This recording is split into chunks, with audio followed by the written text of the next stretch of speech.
So we went to you guys on Twitter, and I posted on Twitter, said, ever turn your Android phone into a surveillance camera? And what app did you use? Had the hashtag TwitKH, always looking for that. And one of the first guys who wrote us was Michael Tunge. He writes me a lot. He actually says he uses Ustream. It means if somebody steals the phone, I still have evidence on the Ustream site. A couple of people actually wrote him with that. I'm a little iffy on that, but the next person wrote in, Alex Ho, he says, use IP webcam and TinyCam monitor. And that's actually the two applications we're going to be using today. Ustream, a really good idea if you want to use that, but I want to use IP webcam because it's based in this application, not necessarily going off to somebody else's servers, but I'm sure it's equally valid, so go for that if you want to.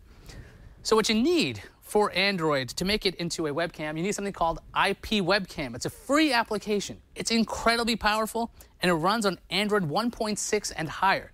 So theoretically, if you've got a super old Android phone, you should be able to use this, although we've had certain issues with, I believe, the Galaxy Nexus. Didn't seem to work as well. I'll show you what that looks like after you install it. So if you install the application, if you need help installing the application, you need a lot more help than I can give you. Just install the application from the Play Store. And what you're greeted with is a huge amount of options here. We've got resolution, photo resolution, quality, orientation. So we're going to take the resolution a little down, so that way when it's streaming on the web, we can get it. We'll say like 800 by 480. And then for quality, we can change the quality if we want to, so it's not so great quality if we wanted that. We have a frame rate limit, focus mode. If we want security, we can add a login and password. You can select the port you want. You can even have your device listen to your audio. So if you want to be able to spy on what's going on, you also have the option, if you want to be really sneaky, you can disable notifications, prevent this to go to sleep. At the very bottom here, we have Start Server. So I'm going to run that, and right now what you'll see is the desk really up close, and it's a really exciting shot. Before we move this camera, though, move this actual device, you'll see the IP address, the internal IP address of your device. Have that information ready for you. This one, 10.1.140.4.163. So write that down somewhere. We're going to actually hook this up on a window over there. So let's do this. All right, so we happen to have a dock over here that you could use from a car. If you're wondering what kind of dock this is, we'll have a link at twit.tv/KH. We'd like to thank Liz for letting me borrow this. I'm going to close this up because it throws a lot of light. So if we go to my laptop, on my laptop we have, what you would do is you go into the URL bar and you type in that IP address you had.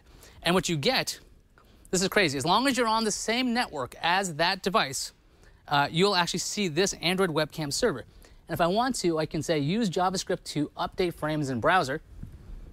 And now I can look outside without looking out the window. Yes, this seems crazy lazy because this happens to be within the same, 5 or 6 feet, but you can probably do this pretty much wherever you want.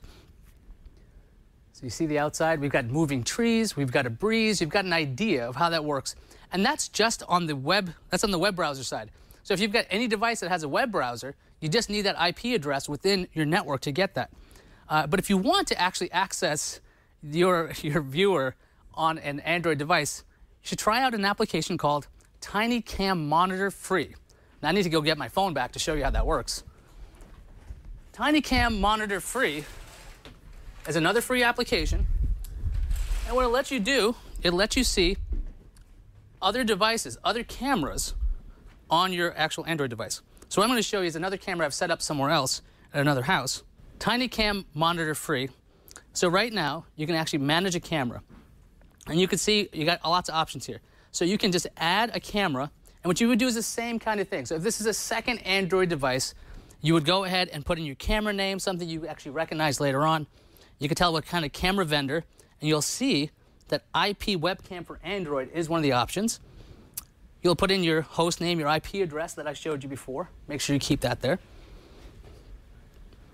And you could also put in your username and password, so you don't have to do that every single time you're actually using this application. And let's go to a live view of my dogs at home. I don't know if you can see this very well. This is, excuse me there. This is their room right now. You can see a little bit of green, and there's 2 little yellow blobs. You can hardly see them. I'll show you what that looks like right now on my web browser, because that's too hard to see. So we'll go back to the web browser on my laptop.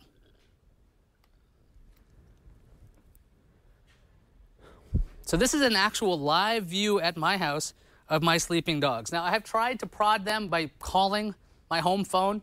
They don't seem to respond to that. I don't know why they don't bother to do that, but they're not. So this is a live picture. Now, you're obviously seeing something different than what we've been showing you before. This is obviously showing you a camera available via the web. Now, to do that, you got to do some extra steps. I can't show you everything how to do that because I don't want people getting my IP address and messing with my system at home. What you do is you simply look up your IP address, your external IP address. Simple way to do that. Go to Google, type in what's my IP address. You'll get that information. Then you'll have to go into your router and then actually set up port forwarding. Now, port forwarding can be a long topic. It's very, very in-depth. The best way to do that, go to portforward.com. They've got instructions for every single router that seems to exist at this point.